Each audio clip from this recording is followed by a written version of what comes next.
Hello सांग माने नमस्कार।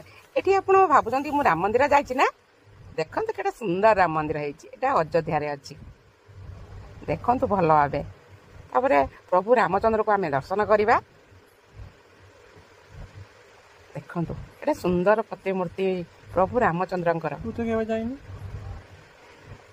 आपण ठकी गले सांग माने। मु तो लक्ष्मी पूजा मेढ कथा कहूची। आमर अनुगुल ठारे कांचन बजार एमती अबिकल राम मंदिर भलिया एठी गोटे आमर मेढ हेछि। देखंतु एटा सुंदर। ए सब प्रकार मेढ आज्ञा हेइतिला एठी, माने सब तो आउ वीडियो करबा संभव नहुए। तो दि चारटा मु ठाकुरन को आपन को देखेबी। जदि मो वीडियो डी भलो लागे निश्चित लाइक शेयर कमेंट करिवे। Bye bye friend, love you all.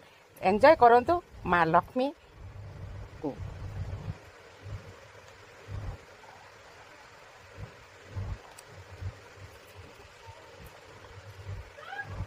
देखो ये बस स्टाण्ड आम अनुगुल बस स्टाण्ड पुराना बस स्टाण्ड मेढ़ा। माँ लक्ष्मी आपण मान बहुत भल रखु। आपणकर घरे धन संपत्ति सब रही था। जय माँ लक्ष्मी ठाकुराणी। ये मो ननंद राणी। आगरू देखु केमती माने वीडियोटा कराई। नानी आमर ठिया जाइछंती, आउ फोटो उठाइबा पई पोज दउछन फ्रेंड।